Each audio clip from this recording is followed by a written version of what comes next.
말씀은 누가복음 8장 40절에서 56절의 말씀을 저희가 함께 받겠습니다. 누가복음 8장 40절에서 56절입니다. 성경책과 함께 또 화면 보시면서 한 목소리로 말씀을 받겠습니다.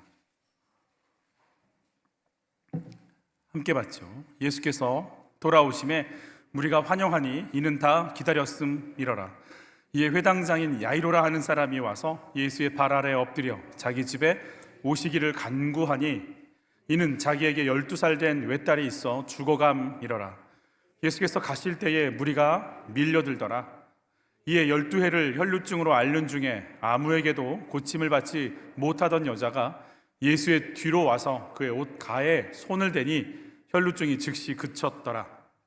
예수께서 이르시되 내게 손을 댄 자가 누구냐 하시니 다 아니라 할 때에 베드로가 이르되 주여 무리가 밀려들어 미나이다. 예수께서 이르시되 내게 손을 댄 자가 있도다. 이는 내게서 능력이 나간 줄 알미로다 하신대 여자가 스스로 숨기지 못할 줄 알고 떨며 나와 엎드리어 그 손 댄 이유와 곧 나은 것을 모든 사람 앞에서 말하니 예수께서 이르시되 딸아 내 믿음이 너를 구원하였으니 평안히 가라 하시더라.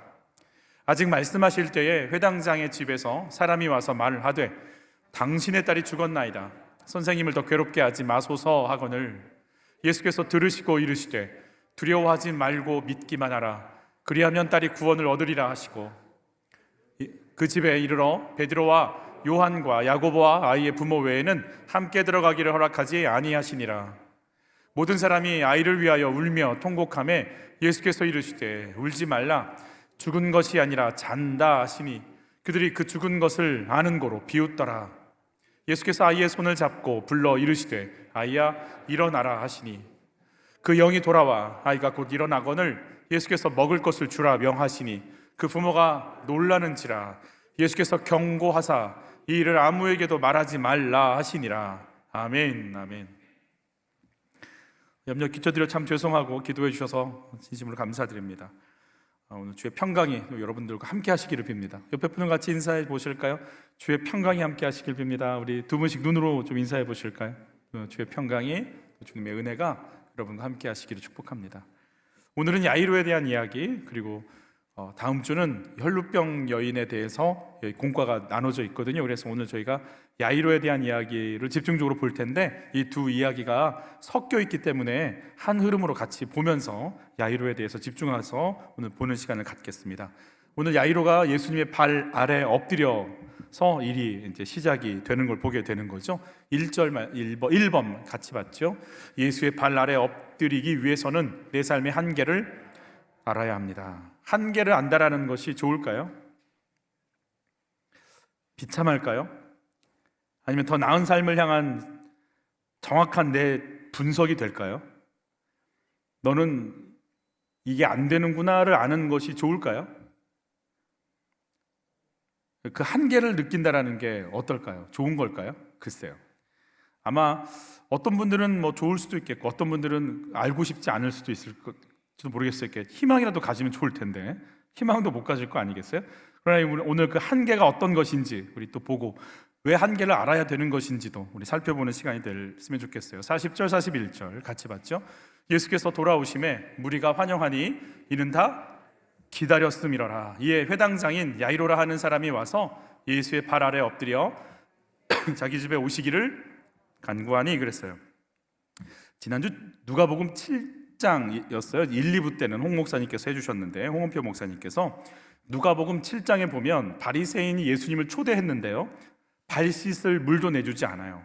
죄인인 여자는 와서 자기의 머리카락으로 예수님의 발을 닦는 모습이었거든요.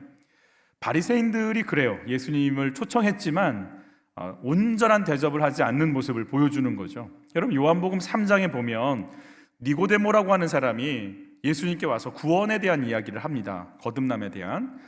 그러나 자기가 예수님을 만났다라는 것이 세상 사람들한테 알려지면 안 되니까 언제 찾아가냐면 저녁에 찾아갑니다. 만나긴 만날지라도 몰려들긴 할지라도 리더십, 바리새인인 내가 예수님 찾아가는 거 사람들이 알면 안 된다는 거죠. 요한복음 9장을 보면 날 때부터 소경된 자가 눈을 뜨거든요. 그런데 그게 예수님이 고쳐줬다라는 말을 못합니다. 그 부모가. 왜냐하면 예수가 그리스도라고 얘기하는 순간 출교를 당할까 두려워하기 때문에 그렇다라고 그래요.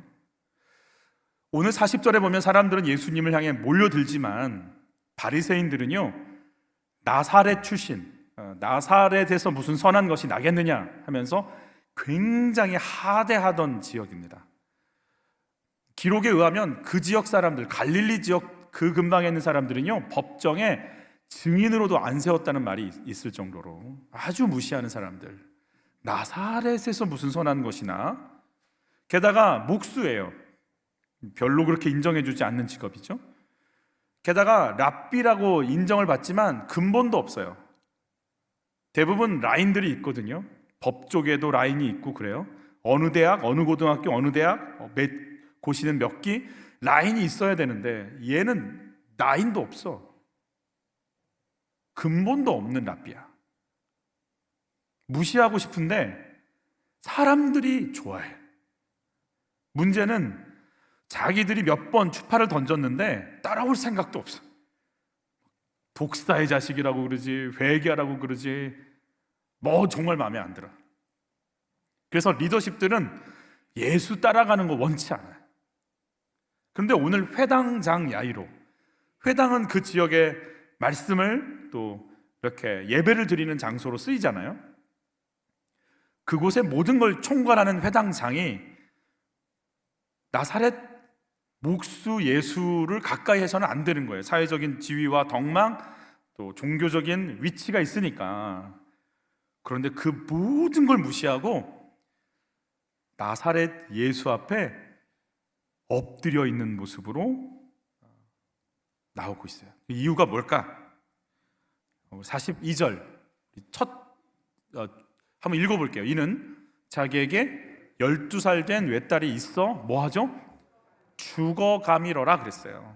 죽음의 문제 앞에 섰거든요. 내가 어떻게 할 수 있는 문제가 아니에요. 뭐 힘쓴다고 할 수 있는 게 아니에요.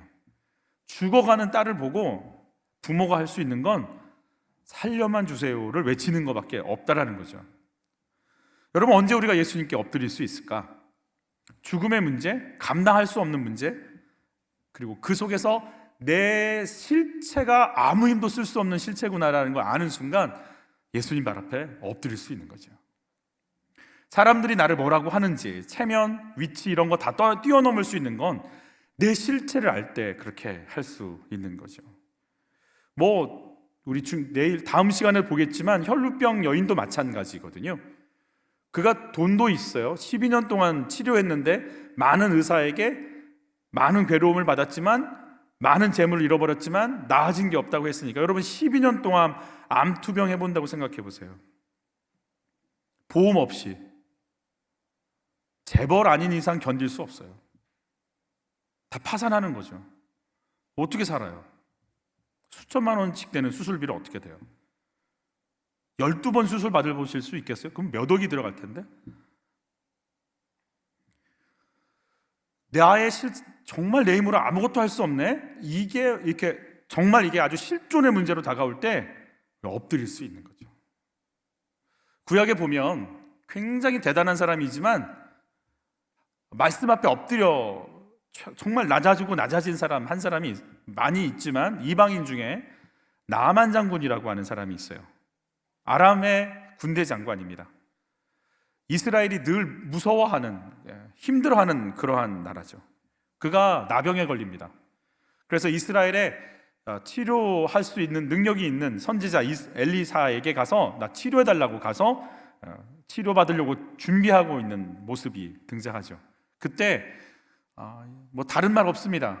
요단강에 가서 7번 씻어. 이 말 이외에는 뭐 자기를 환영해 주지도 않죠. 그러자 나아만의 반응입니다. 같이 읽죠. 나아만이 노하여 물러가며 이르되 내 생각에는 그가 내게로 나와 서서 그의 하나님 여호와 이름을 부르고 그의 손을 그 부위 위에 흔들어 나병을 고칠까 했는데 어떻게 나한테 이런 대접을 하지? 내가 누군 줄 알고 이런 마음이 있었어요. 내 생각을 가지고 지금 나아만은 간 거죠. 하나님 생각은 달랐어요. 나아만을 향해서 나아만 말에서 내려와서 화려한 갑옷 벗어. 그리고 물속으로 푹 그 아래까지 들어가. 여러분, 물은 원래 낮은 곳에 있죠. 낮은 곳에 있는데 그 낮은 곳에서 더 깊이 들어가라는 얘기예요. 7번 들어가. 나아만은 화려한 옷 벗기 싫고요, 말에서 내려오는 것도 싫고요, 마차나 말 위에 떡하니 앉아서 사람들이 우러러보기를 원하고요, 나는 내려다보기를 원하는 자리인데 주님이 아니, 내려와서 옷 벗고 네 실체 다 벌려놓고 더 깊은 곳으로 내려가 라고 얘기해 주는 거죠. 종들이 볼 때는 나아만의 그 말 한마디로 사람이 죽고 사는 생사여탈권을 갖고 있는 무시무시한 장군이지만, 그가 갑옷을, 화려한 투구를 벗고 흉배를 벗고 가죽띠, 허리띠를 다 풀르고 그리고 속옷을 벗은 순간 그 몸에서 고름이 나오고 썩어가는 자기 몸이 보이는 거 아니겠어요? 아프리카에서는 나병 환자들이요, 쥐들이 와서 저녁에 자기 살을 파먹는 것도 모른대잖아요. 그 몸 상태가 그런 상태가 되어 있는 자기를 드러내야 되는 거예요. 최고의 권력자고 최고의 자리인 줄 알았더니 자기가 그 수행하는 모든 사람들 안에서 가장 불쌍하고 가장 더럽고 가장 추하고 가장 치료가 필요한 사람인 것이 인정이 되는 거 아니겠어요? 결국은 나아만은요, 아람으로 돌아가지만 여호와 하나님만 섬기겠다고 신앙 고백하면서 돌아가죠. 자, 이런 질문 한번 드리고 싶습니다. 여러분, 꼭 질병을 얻어야만, 막 딸이 죽음의 위기를 겪어야만 예수님을 알 수 있고 예수님 발 앞에 엎드릴 수 있을까요? 꼭 그렇게 해야만 될까요? 이 궁금증을 한번 던져놓고 계속해서 이야기를 한번 나눠보죠. 저는 이번 주에 교도소 사역을 하는 안홍기 목사님이라는 분의 나눔을, 간증을 들었어요. 교도소 사역이 참 쉽지 않습니다. 농촌 사역보다 더 쉽지 않습니다. 교도소, 소년원 사역. 왜냐하면 그저 가서 옷 주고 음식 주고 위로해 주고 축복해 주고 오는 게 아니고요, 이분들은 출소합니다. 찾아옵니다. 그리고 돈 달라고 그럽니다. 그 감당을 다 해야 되는 거예요. 그래도 어느 누구도 소년원 사역하기 원치 않습니다. 뒤끝이 장난이 아닙니다. 그걸 다 감당하는 거죠. 이분이 연쇄살인마와 상담을 하는데 그가 이렇게 묻습니다. 목사님, 저 같은 사람도 용서받을 수 있나요?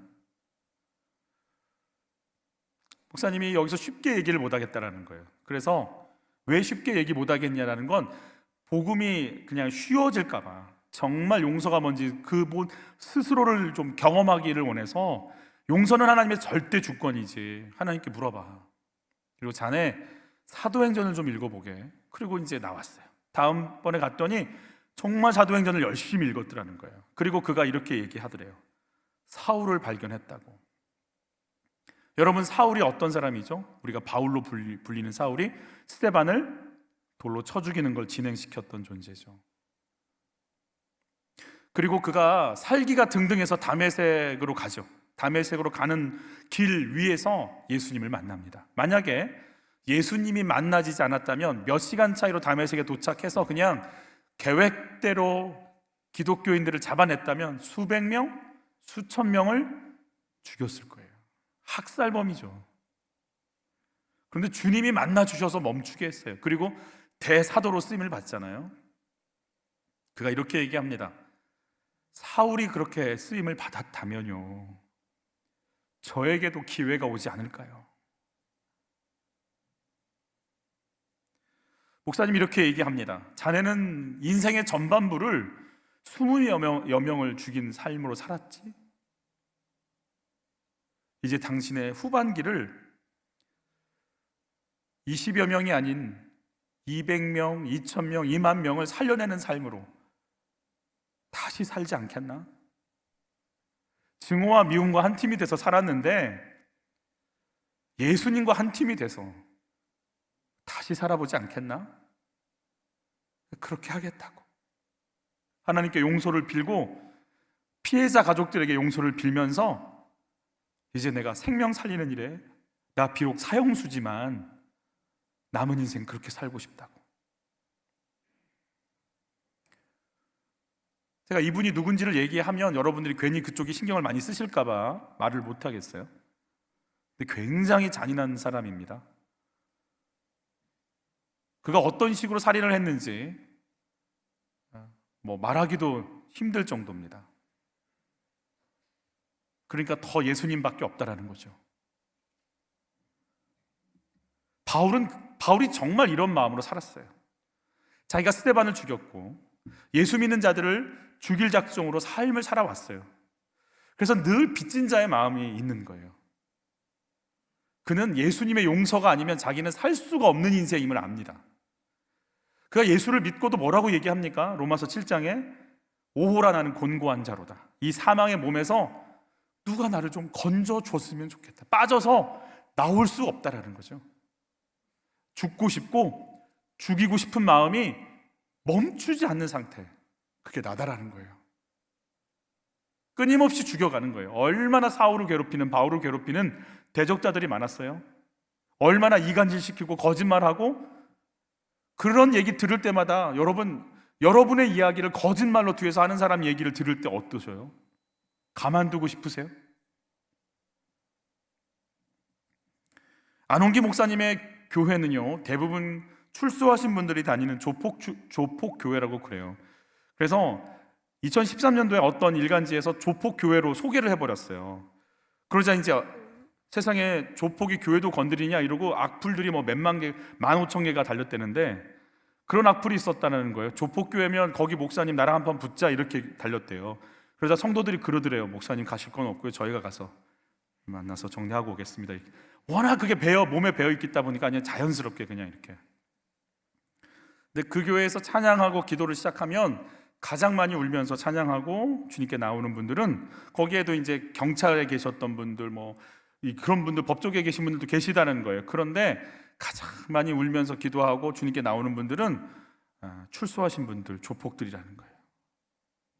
진짜 나는 주의 용서가 아니면 안 되니까. 연쇄살인범 잔인했습니다.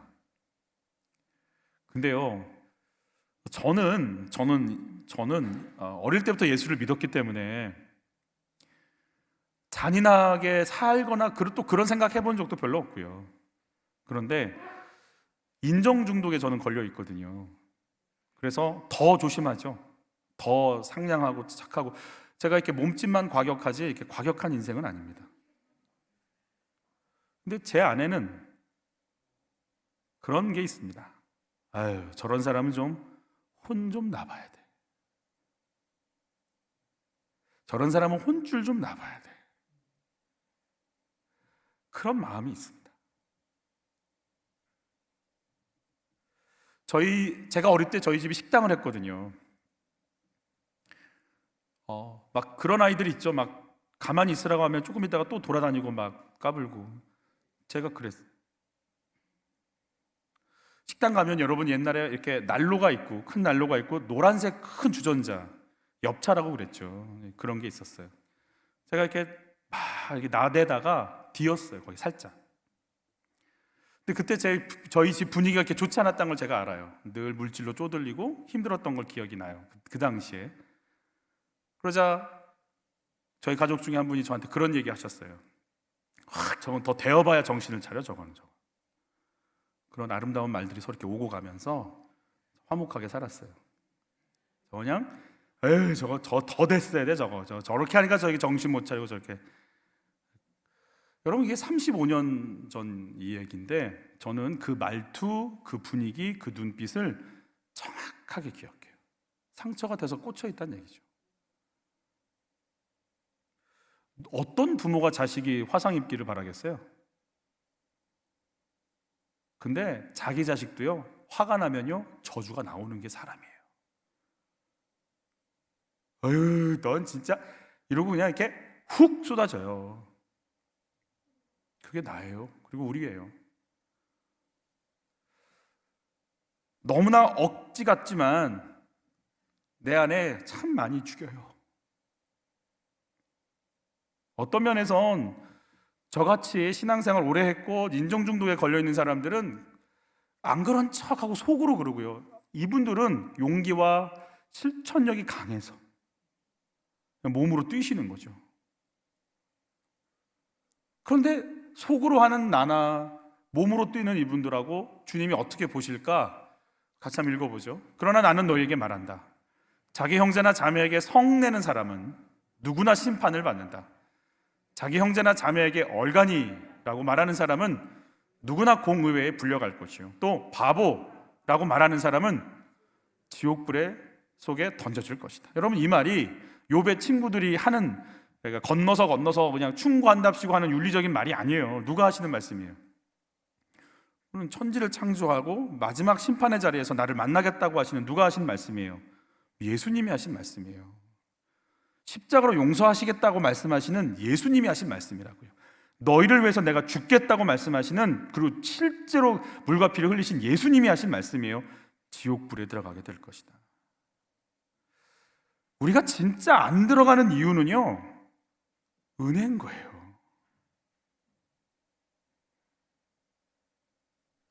정말 매일 용서받으니까 사는 거예요. 같이 한번 읽어보죠. 나는 너희에게 이르노니 음욕을 품고 여자를 보는 자마다 마음에 이미 간음하였느니라. 제가 다른 버전이 있는데요, 다른 버전 실었다가 지웠어요. 너무 리얼해서. 여기서 음욕 안 품은 사람이 어디 있어요?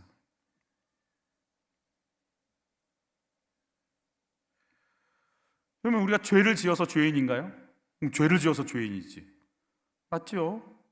그래서 성경은 이렇게 얘기해요. 너희가 죄인이라서 죄를 짓는다. 이게 깨달아진 다윗은요, 내가 모태에서부터 죄를 지었다고 얘기해요. 여러분, 우리는요, 비교의식, 죄, 상처, 응어리, 미움, 증오, 원망, 두려움, 실패, 좌절, 이게 그냥 겹겹이 쌓이고 쌓여서 뼛속 깊이 DNA부터 그런데 그렇게 성장해 왔어요. 건드리면 죄야. 알면 알수록 죄야.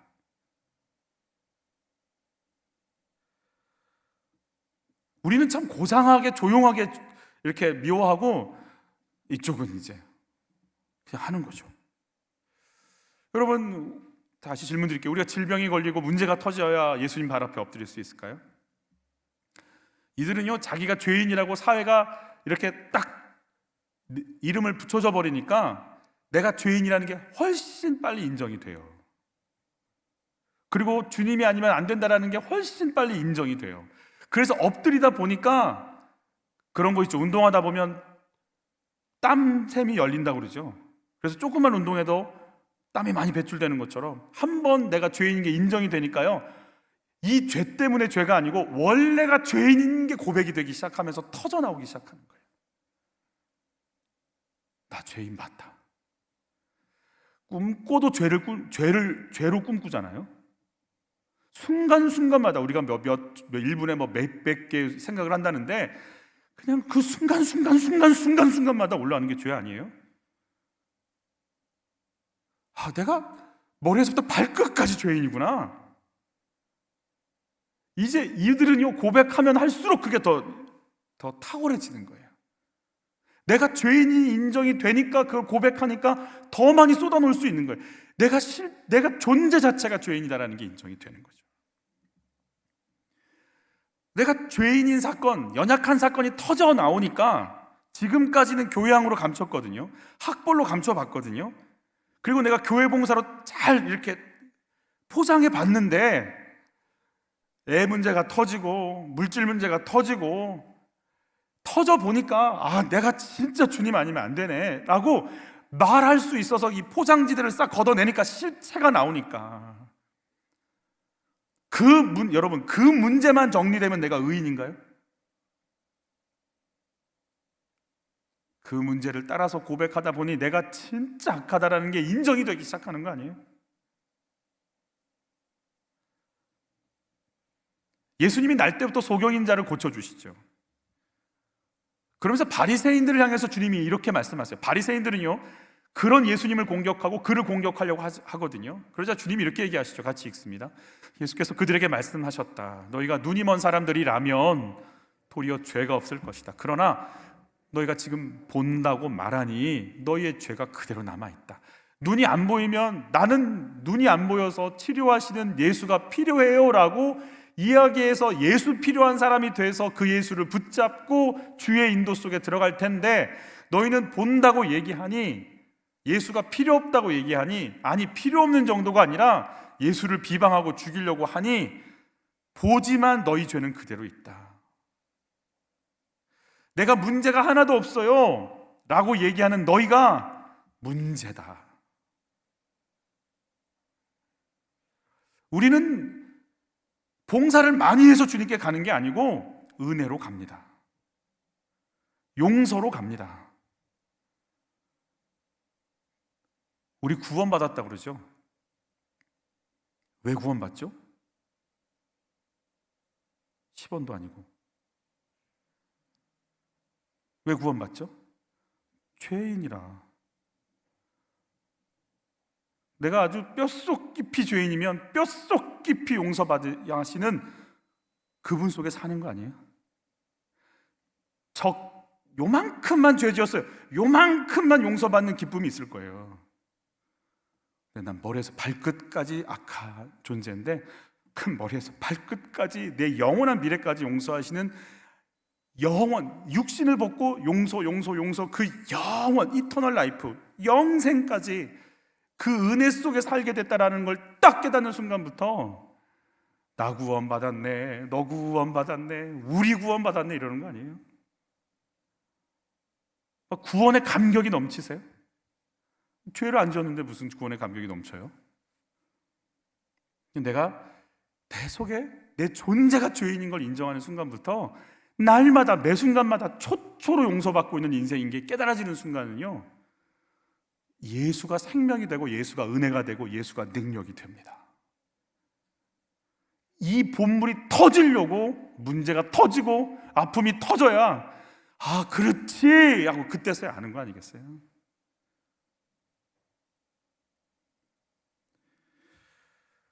진짜 소경, 진짜 귀머거리, 진짜 나병 환자는요, 예수 못 보고 예수님의 말씀이 안 들리고 예수님이 느껴지지 않는 상태인 거죠. 그게 진짜 소경인 거죠.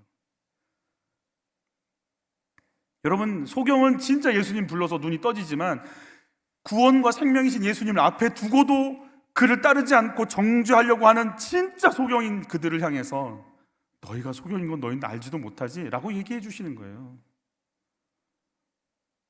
한 가지 여기서 저희가 정리하고 넘어가고 싶은 게 뭐냐면, 내가 문제가 터져서 내 딸이 지금 죽어가니까 예수님 앞에 엎드렸단 말이에요. 어떤 분들은 이렇게 표현하시는 분도 계시더라고요. 고3 수험생 때 이제 부모님들이 기도 열심히 하시거든요. 그리고 나서 이제 기도를 안 한다고 막 뭐라고 하시는데, 여러분 괜찮아요. 그때라도 안 하면 큰일 나요. 하시기를 예수님을 축복해요. 평상시에는 잘 나갈 때 야이로가 예수님 문제 없을 때 예수님 말씀 들어보니까 정말이네, 진짜네 이러고 가서 엎드리고 예수님 따라가면 좋겠죠. 어떤 분이 그러더라고요. 저한테 그러세요. 목사님 염치가 없어요. 지금 이런 기도 부탁해서 너무 염치가 없어요. 평소 때는 안 하다가 막 이제 하니까 염치가 없다는 거예요. 여러분, 이건 또 하나의 교만일 수 있어요. 여러분, 염치가 없어도 문제가 터지면 주님이 우리 부르신 거예요. 그러니까 문제가 터지면 더 열심히 주님 찾으시기를 축복해요. 우린 원래 염치 없어요. 우린 원래 주님 아니면 안 돼요.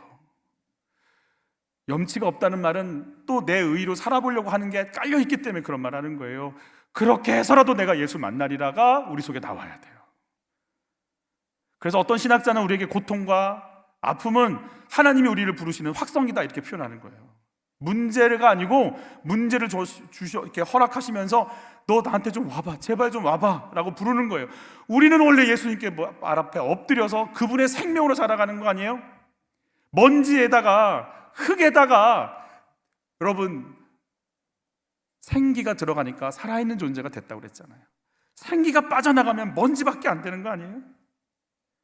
내가 주님에게 공급받지 않으면 안 되는 인생인 것이 여러분 인정이 되세요? 나는 예수님 아래에 엎드릴 마음이 있으세요? 여러분, 예수님 앞에 엎드릴 마음이 있으세요? 내가 예배도 드려줬고 봉사도 했으니까 그 다음은 내 맘대로 해도 되지라는 마음이 있으신 거예요? 아니면 진짜 예수님 발 앞에 엎드리고 싶은 거예요? 내가 옳고 나는 괜찮은 사람이니까 예수님 아래에 엎드릴 필요까지는 없다고 생각하고 있지는 않으세요?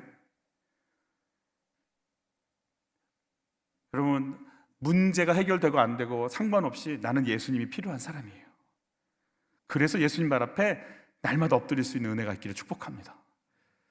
좀 실제로 좀 엎드려 봤으면 좋겠어요. 내 죄와 허물, 나의 한계가 인정이 되세요? 예수님 외에 다른 길이 없는 인생인 것이 인정이 되세요? 내 신앙생활은 나의 죄와 허물을 드러내고 인정하는 게 아니라 오히려 보이지 않게 하려고 하는데 목적이 있지는 않을까요? 여러분, 나는 원래 흠 많고 연약한 인생인 거 인정하는 것이 우리 인생인 것을 고백하시는 은혜가 있기를 축복해요. 2번 같이 읽어볼게요. 예수의 발 아래 엎드리는 자는 내 수준을 뛰어넘는 하나님의 역사를 경험합니다. 회당장 야이로 그리고 12해 앓는 혈루병 여인은요, 자기 계획을 가지고 예수님께 옵니다. 계획이 있습니다.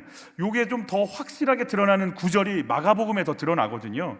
저희가 마가복음 동일한 사건이니까 마가복음 한번 볼게요. 같이 읽죠. 간곡히 구하여 이르되 내 어린 딸이 죽게 되었사오니 오셔서 그 위에 손을 얹으사 그로 구원을 받아 살게 하소서 하거늘. 예수님, 야이로는요 계획이 있어요. 예수님 오셔서 내 딸에게 손을 얹고, 마치 꼭 나만 장군 같죠? 오셔서 막 기도해 주시면 나을 것, 아픈 거 치료해 주시면 좋겠어요, 이렇게 얘기하는 거죠.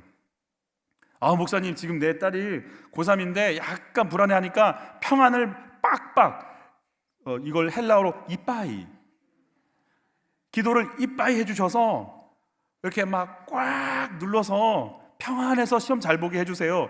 이게 지금 내 기도인데 주님의 계획이 그게 아니래요. 왜 두려운지, 왜 공허한지,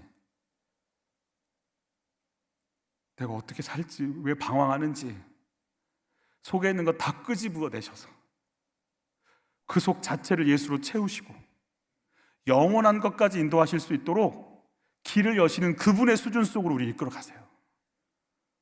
그래서 내 계획, 내가 갖고 있는, 내가 가지고 있는 거 가지고 왔는데 주님은 그거 넘으세요. 혈루병 앓는 여인도 자기 계획이 있어요. 같이 읽어볼게요. 이는 내가 그의 옷에만 손을 대어도 구원을 받으리라 생각하밀라. 그러니까 지금 나는 부정한 여인이니까, 사람들이 알면 안 되니까 예수님의 옷을 이렇게 조용히 그냥 모르는 채 하고 갔다가 아싸 치료, 이거였거든요. 그런데 주님이 그러지 않으세요. 다 드러내게 하시죠. 다음 시간에 볼 텐데 그분의 계획이 좀 달라요. 내가 가지고 있는 계획, 그걸 확 다 뛰어넘게 만드세요.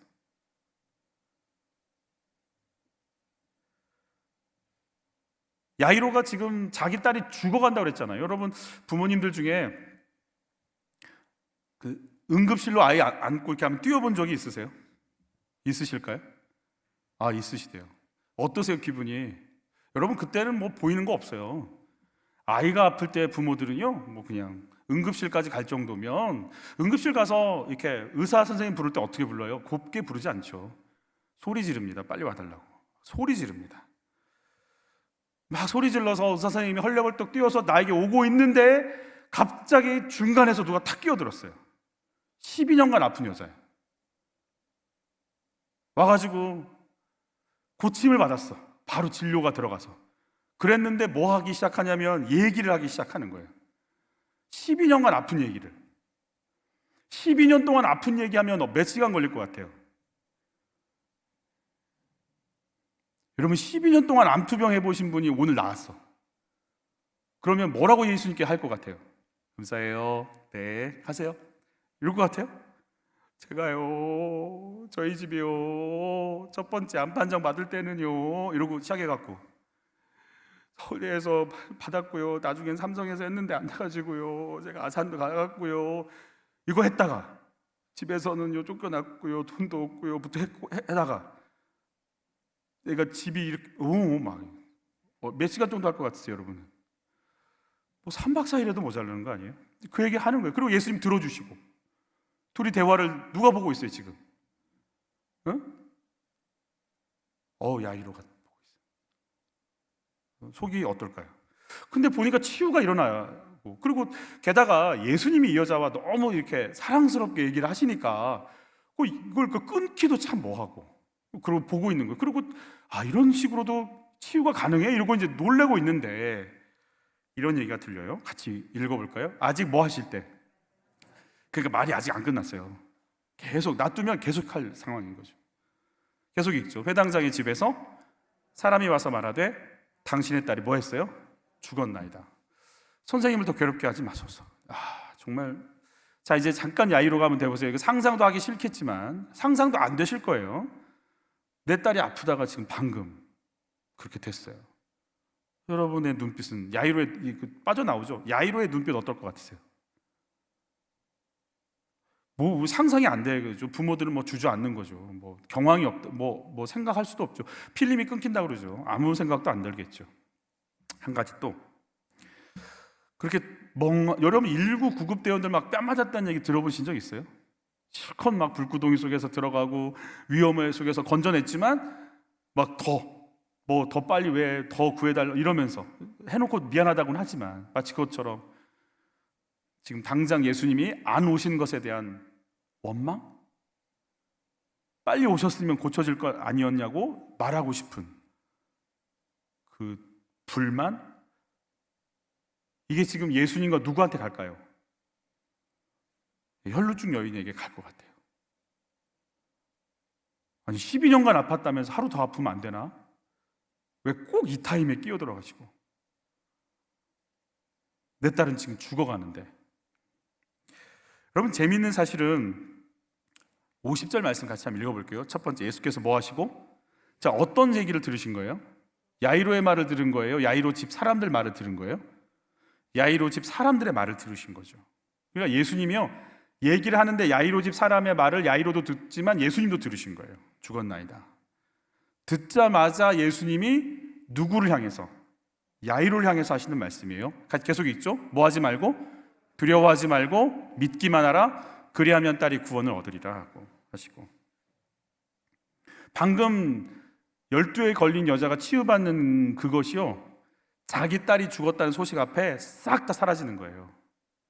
그리고 곧 뭐가 밀려올 걸 아시는 거예요? 두려움이 밀려올 걸 아는 거예요. 야이로의 내면 속에 두려움이 이제 엄습할 겁니다. 이제 나는 어떻게 살아갈까? 그 순간 예수님이 그걸 알아보시는 거예요. 그리고 야이로에게 얘기해 주시는 거예요. 두려움이 너를 지배하게 하지 마. 다시 말하는데 두려움이 너를 지배하게 하지 마. 다시 말하건대 두려움이 너를 지배하게 하지 마. 내가 지금 너희 집으로 가고 있잖아. 내가 가면 내 계획을 펼칠 거니까 네 속에 두려움이 너를 지배하게 하지 마. 같이 한번 또 읽어볼게요. 모든 사람이 아이를 위하여 울며 통곡하며 예수께서 이르시되 울지 말라, 죽은 것이 아니라 잔다 하시니 그들이 그 죽은 것을 아는 고로 비웃더라. 여러분 생명의 주관자를 모르면 비웃게 되어 있습니다. 예수님을 모르잖아요. 그러면 하나님이 하시는 일이 우습습니다. 안홍기 목사님이 은혜를 받고 기도원이라는 곳을 가야겠다 생각을 했다고 그래요. 기도원에 올라갔는데 이 안홍기 목사님의 중학교 시절의 꿈이 뭐냐면 조폭 두목이 되는 거래요. 했다고 그래요. 아버지는 수석 장로님이시고 자기 집에 신방을 오시면 신방 대원들과 함께 예배를 드리면요 문을 열고 담배를 피워서 연기를 그쪽에 보낸대요. 탁월한 아이다 이런 생각이 들어요. 그러니까 도대체 믿음의 가정 안에 잘했지만 얼마만큼 이 아이 속에 이렇게 상처가 어그러진 마음이 있었길래 이런 꿈을 갖고 지금까지 살아왔을까요? 그러니까 이 아이가 처음으로 하나님 앞에 뭐라고 표현하냐면 하나님하고 면회 신청을 좀 해야겠다 이렇게 얘기하더라고요. 그러니까 용어도 늘 이래요. 철조망을 쳐놨더래요. 하늘산 기도원에 여기는 올라가지 말라고. 그런데 자기는 하나님하고 아주 단판을 좀 지어야 되니까 올라가지 마시오를 넘어서 이제 올라가서 거기서 기도를 했는데 처음에 기도를 시작하는 순간부터 이제 쏟아지기 시작하는 거 아니겠어요? 3시간 동안 눈물과 콧물이 멈추질 않는데 하염없이 울고 또 울고 또 울고 또 울고 또 울고 금식 기도하면서 말씀 들으면서 통곡하면서 하나님 만나는 거죠. 3시간 울었던 것 같다고 그래요. 그리고 나서 내려왔대요. 내려와서 이제 또 잠을 자고 내일 또 금식하면서 말씀 들으면서 기도해야지 하고 왔는데 숙소에 딱 와보니까 모포가 없어졌어요. 이 도둑놈이 기도원에도 있는 거예요, 세상에. 이런 놈의 기도원을 있을 이유가 없죠. 여러분, 방금 3시간 동안 울면서 기도하고 은혜 받았거든요. 돌아와 보니까 내 모포가 사라진 거예요. 기도원에 있을 필요가 있을까요? 없을까요? 응? 응? 내려가야지. 이런 기도원에 있을 필요가 없죠. 그리고 내려가려고 했는데 지금까지 기도원에서 기도한 게 너무 억울해가지고 생각이 들자는 거예요. 왜 이럴까? 그리고 순간 하나님이 스치는 생각을 주시는데 모포가 왜 없어졌지? 이 생각이 들더라는 거예요. 알고 봤더니 그 모포가 어떤 모포냐면 예비군 훈련 받으러 갔을 때 헌 모포 가지고 가서 헌 모포 두고 그 군대에 있는 새 모포를 가지고 온 그 모포라는 거예요. 새 모포를 개수만 맞으면 되니까 새 모포를 가지고 온 이유는 고스톱 칠 때 쿠션이 잘 맞는, 딱딱 소리도 좋고, 그래서 가지고 온 모포였어요. 그걸 가지고 기도원에 온 거예요. 우리 집에도 다 있잖아요. 대한항공도 있고 아시아나도 있고 다 있잖아요. 이 가져온 거란 말이에요. 그 순간 너 회개한다며, 이제 네 삶을 돌이킨다며. 이거 모포 훔쳐온 건 나만 알거든요. 근데 주님이 정확하게 그걸 끄집어내시더라는 거예요. 그리고 그 삶을 바꾸기를 원하시는 게 느껴지는 거예요. 그래서 나만 아는 이 비밀을 끄집어내셨다면 진짜 하나님 맞으시다. 그러면서 이런 놈의 기도원이라고 나가버리려고 했는 그 순간 이제 다시 회개가 터지기 시작하는 거예요. 하나님 정말 살아계시군요. 내가 이런 식의 삶을 살았던 걸 끄집어내시는 하나님이시군요. 이분이 하루에 소주를 16병을 드신대요. 담배를 하루에 4갑을 피우신다. 여러분, 제가 이렇게 얘기하면 무슨 말인지 못 알아들으시잖아요. 4갑을 피우는 게 뭔지 모르시죠? 저도 몰라요. 아멘. 이분의 표현에 의하면 하루에 4갑을 피우려면 양치질 하면서도 피워야 된대요. 그렇게나 해야 4갑을 피울 수 있다고 그래요. 예수님 앞에 내가 이제 내 인생을 좀 드리고 싶은데, 오병이어의 그 어린 아이가 드렸던 도시락처럼 나는 뭐라도 좀 드리고 싶으니까, 드릴 게 없으니까 술, 담배 끊겠다는 걸 드렸대. 지금까지, 그때부터 끊어져서 이제 은혜가 오기 시작했다고 그러시는데, 된 게 뭐가 있어? 라고 외치고 싶은 우리들에게 그 상황 속에서도 주님을 향해 나가는 순간 우리는 거룩함과 은혜 속에 들어갈 수 있음을 믿습니다. 된 게 뭐가 있어? 물론 말도 안 되는 예화예요. 딸이 죽어가고 모포가 사라진 건 비교도 할 수 없는 문제지만, 그래 내가 주님 앞에 계획 세워서 갔는데 된 게 뭐가 있어? 라는 마음이 막 올라오는 그 순간에도 주님을 향할 수만 있으면 그 속에서 주님은 주님의 거룩한 역사를 진행시켜 나가십니다. 여러분, 혹시 내 안에 말씀 앞에 비웃고 있는 부분은 없을까요? 다 끝났다고, 기도가 무슨 소용이냐고, 내 인생이 되어진 게 뭐가 남았냐고 말하고 있지는 않나요? 믿어도 아무 소용없어 라고 말하고 싶지는 않으신가요? 여러분, 두려워하지 말고 믿기만 하라고 말씀하시는 분이 누구세요? 예수님이세요. 그분은 골로새서에서 창조자라고 말씀하셨어요. 모든 만물이 그에게서 나왔고 그로 말미암았고 그를 위해 창조됐다고 말하고 계세요. 그는 생명의 주관자이세요. 그는 심판주로 오신다고 그랬어요. 그분이 말씀하시는 거예요. 그 음성이 들리기를 축복하는 거예요. 두려워하지 마. 두려워하지 마. 내가 깨울 거야. 주님은요, 죽음을 깨운다고 표현해버리세요. 나사로에게도 그렇게 얘기하시죠. 같이 한번 또 읽어볼까요? 예수께서 아이의 손을 잡고 불러 이르시되 아이야 일어나라 하시니, 아이야 일어나라. 아주 일상적인 용어예요. 일상적인 용어. 여러분, 아이들 깨우신 적 있죠? 아침에 어떻게 깨우세요? 뭐라고 깨우세요? 청년들은 깨우지 않죠. 깨움을 당해야 되는, 무슨 소리를 들으면서 일어나세요 아침에? 잘한다, 잘해? 이런 거? 일어나라, 점심 먹자? 이런 거?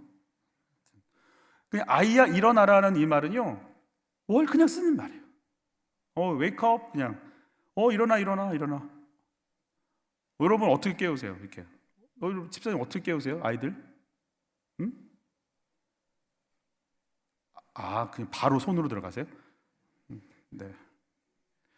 그래요. 아이들 바로 일어날 것 같아요. 네. 그렇죠. 그냥 일어나라는 거예요. 일어나. 여러분 일상적인 용어예요. 예수님 다른 용어 막 엄청난 용어 안 쓰세요. 일어나. 여러분의 그 일상적인 큐티가요, 능력이 되어 나타나기 축복해요. 늘 보는 말씀, 늘 하는 그 기도가요, 죽은 영혼을 살려냅니다. 우리에게 그 능력이 임하기를 축복합니다. 저는 그랬으면 좋겠어요. 저도 예전에는 막 기름 부음 받아야 된다고 그래서 어디 가서 막 머리를 막 밀고 막 나도 받으리라 막 기름을 막 그랬는데, 여러분 정말 큐티책을 여는 순간 여러분의 책과 여러분의 책상 일터 속에서 기름 부으심이 임하기를 바라요. 능력이 임하기를 바라요. 아멘 하시는 분들에게 임하시기를 바라요. 나도 해봐야지 이런 거. 네. 매일 매 순간 주시는 큐티 말씀을 천지를 창조한 하나님 말씀으로 받고 계십니까? 죽음을 이기는 말씀으로 받고 계십니까? 일상의 내 언어, 일상의 묵상의 말씀이 능력이 되어 사람 살려내는 것을 믿으시나요? 자, 한 가지 묻죠. 야이로의 딸과 나사로가 한 일이 뭐가 있을까요? 그럼 야이로의 딸이 한 일이 뭐가 있어요? 뭐가 있죠? 시체가 할 일이 없죠. 아멘. 여러분 시체는 그냥 시체지. 아무것도 못하니까 시체지. 여러분 아무것도 아니에요. 생명은 주님이 주세요. 예수님이 야이로의 딸의 손을 잡죠. 또 야이로 딸의 딸은 힘을 줄 수 없죠. 시체니까. 누가 잡으시는 거예요?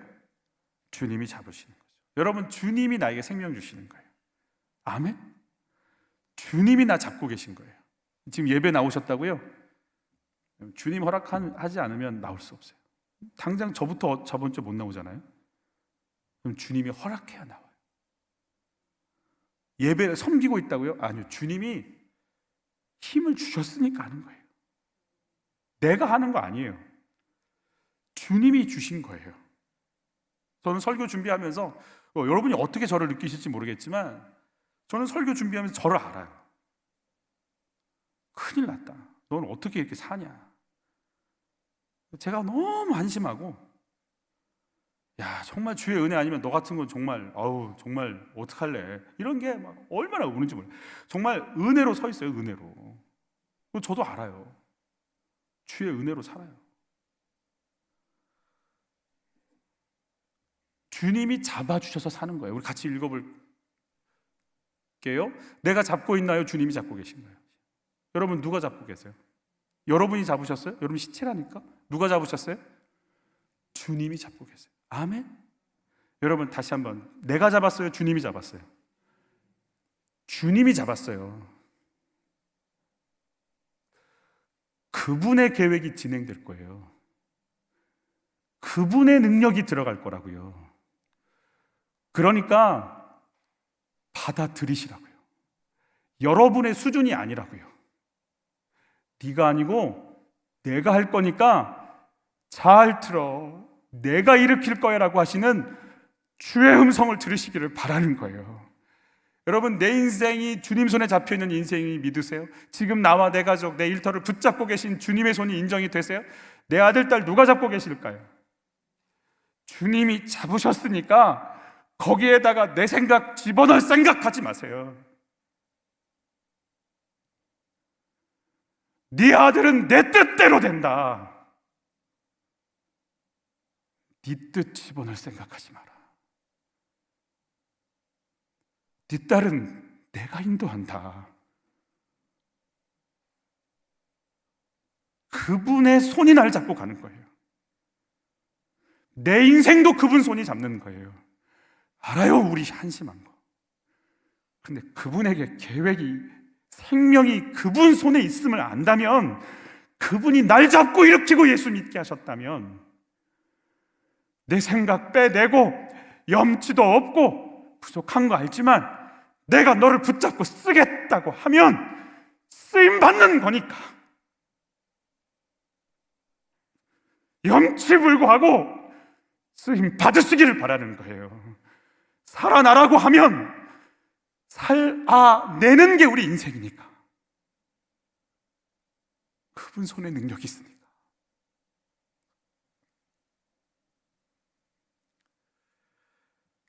우리 51절 같이 한번 읽어볼 거예요. 그 집에 이르러 베드로와 요한과 야고보와 아이의 부모 외에는 함께 들어가기를 허락하지 아니하시니라. 자, 그런데 이 부분이 마가복음엔 동일한 부분에 이렇게 되어 있어요. 같이 읽어볼게요. 40절에 그들이 비웃더라.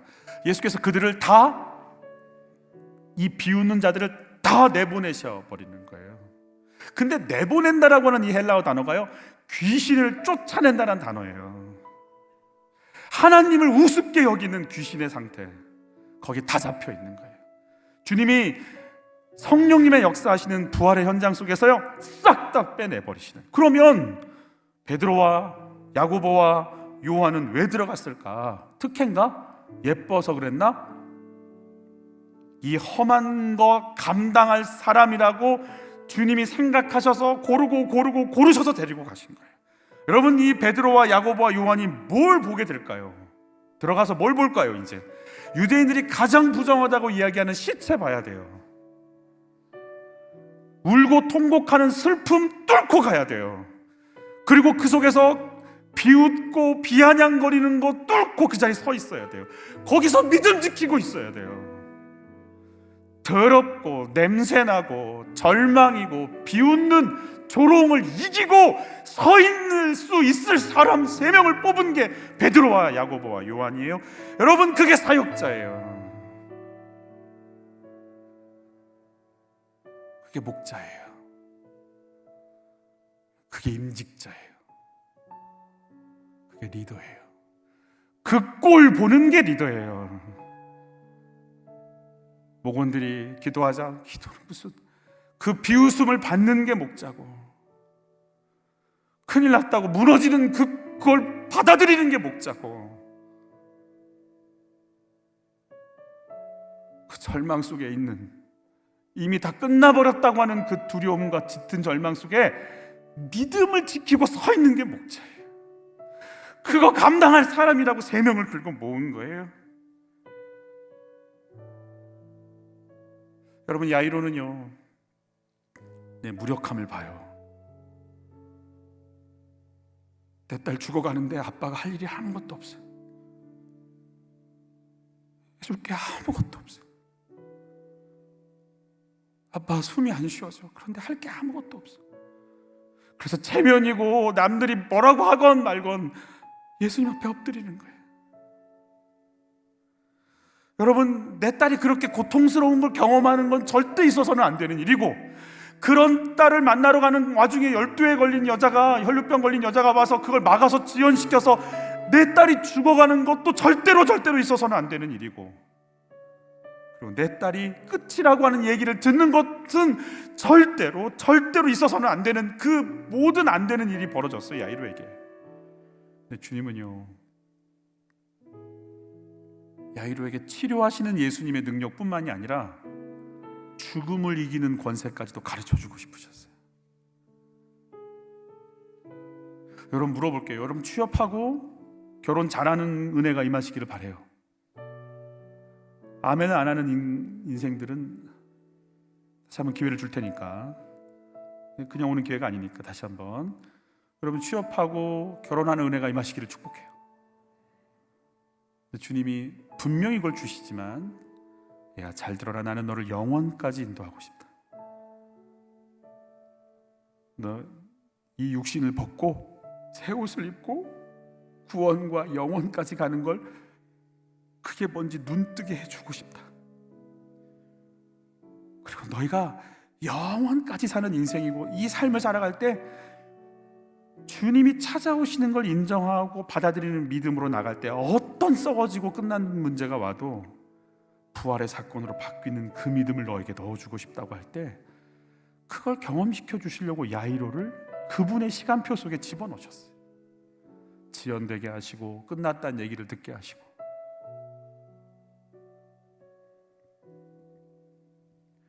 여러분, 야이로의 딸에게 믿음이 있나요? 있는지 없는지 우리는 몰라요. 시체였으니까. 누구의 믿음을 요구하시죠? 야이로에게 믿음을 요구했어요. 야이로에게 믿음을 요구하니까 야이로 딸이 살아났어요. 오늘 내가 믿음으로 가겠다라고 선포하고 믿음을 지킬 때 살아내겠다라고 하시는 그 한 사람이 있대요. 내가 믿음을 지킬 때 여러분이 믿음을 지키는 은혜가 있기를 축복해요. 사순절을 놓고 목회자들과 얘기를 나누는 중에 제 속에서 며칠 전부터 계속 주님이 주신 마음이 뭐가 있냐면, 찬양과 기도 멈추지 마. 이걸 계속 저에게 주세요. 이 부담을 주세요. 오미크론 때문에 그냥 조용히 그냥 이렇게 가고 싶은데 주님이 아니라는 거예요. 온라인이든 오프라인이든 그리고 올 사순절에 기도를 멈추지 마. 찬양을 멈추지 마. 말씀을 멈추지 마. 너희들이 그 믿음을 지킬 때 살아날 너희들의 딸이 있다고 말씀하시는 거예요. 죽어가는 영혼들이 살아난다고 말씀하시는 거예요. 내가 두려움 속에 갇히지 않고 주님이 내 집으로 찾아오시는 그 주님을 인정하고 견디고 있으면 주님은 살려내시겠다라고 말씀해 주시는 거예요. 여러분, 주님이 하실 걸 믿습니다. 초창기 때 제가 전임 전도사가 돼서 신방을 다녔어요. 대신방인 기간이어서 하루에 6집, 7집 가기도 하고 그래요. 가면 저는 그런 기도합니다. 하나님, 살려주세요. 그 집을 위해서 기도하지 않고 신실한 목자죠, 그죠? 나 좀 살려주세요. 그래서 어떻게 뭐가 은혜가 끼친 것 같으면 두 번째 집으로 갑니다. 두 번째 집 갔을 때 이런 기도합니다. 하나님, 앞집은 좀 됐는데 이 집도 좀 저에게 능력 좀, 저 좀 살려주세요. 6집 다 마무리하고 다음 날 되면 또 같은 기도합니다. 그 집을 위해 기도하지 않습니다. 나 좀 살려주세요. 3일 연속 그 기도를 하고 있는데 주님이 그러시더라고요. 그만해라. 그리고 그 다음 이런 말씀 주셨어요. 네가 하냐, 내가 하지. 이 가정 살리는 건 나지 너냐. 내가 살린다. 너는 통로일 뿐이야. 내가 살려. 왜 너한테 막 뭘 그렇게 한다고 그래. 여러분, 주님이 살리십니다. 생명은 우리에게 없습니다. 주님이 생명이십니다. 우리가 통로 되기를 원하는 겁니다. 믿음을 지키고 있으면, 두려움이 지배하지 않으면, 끊임없이 두려움과 싸우며 주님이 내 집으로 오심을 인정하고 인정하는 자들에게 이 생명의 역사가 일어날 것 믿습니다. 내 연약함을 아는 자가 예수님의 발 앞에 엎드린다고 합니다. 예수님의 발 앞에 엎드린 자는 내 수준을 뛰어넘는 하나님의 수준을 경험한다고 하십니다. 주님께서 일하심을 믿습니다. 우리 같이 찬양할까요?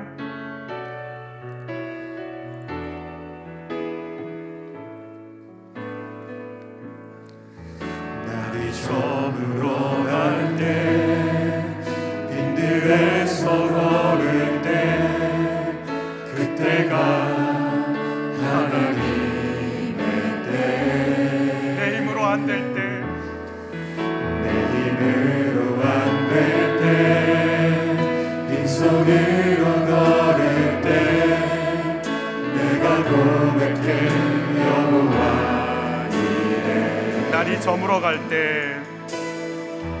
날이 저물어 갈 때, 빈들에서 걸을 때, 그때가 하나님의 때.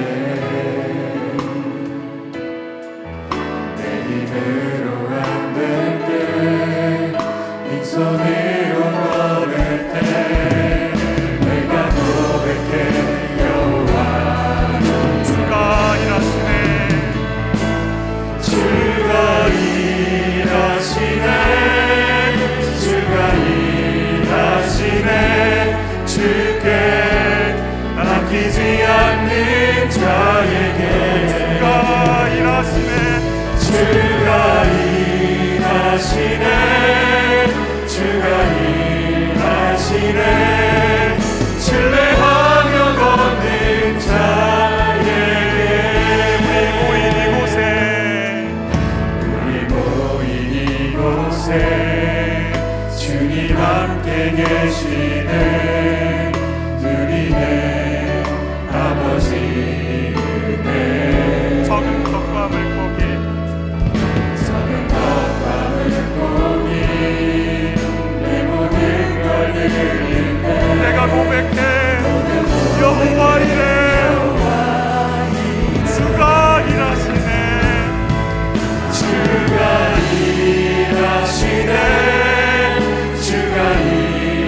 일하시네 주께 아끼지 않는 자에게 주가 일하시네 주가 일하시네 주가 일하시네 신뢰하며 걷는 자에게 주가 일하시네 주가 일하시네 주가 일하시네 주께 아끼지 않는 자에게 주가 일하시네 주가 일하시네 신뢰하며 걷는 자에게 신뢰하며 걷는 자에게 신뢰하며 걷는 자에게 신뢰하며 걷는 자에게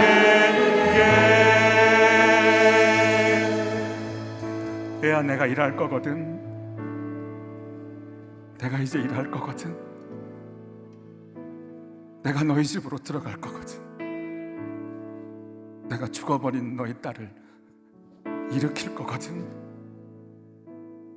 죽어버린 너의 믿음을 깨울 거거든 두려움이 널 지배하지 않게 내가 일할 거거든 내가 들어갈 거거든 주여 믿음 지키게 하여 주옵소서 두려움이 날 지배하지 않게 하여 주옵소서 천지를 창조한 구원자요 생명이요 심판자이신 당신께서 우리 집에 들어오시는 걸 막지 않게 하여 주옵소서 주님이 잡고 일으키실 것이니 생명이신 주님의 역사가 우리 집 속으로 들어오는 걸 보게 하여 주옵소서 주여 우리를 만져 주옵소서 주님 인정하고 환영하고 모셔드립니다 우리 집에 임하여 주옵소서 나에게 임하여 주옵소서 주여 한 번의 축복 기도로 나갑니다 주여 주님이 일하심을 감사합니다 내 딸 만져주십시오 내 아들 만져주십시오 내 인생 만져주십시오 내 목원들 만져주십시오 한빛교회 성도들 만져주십시오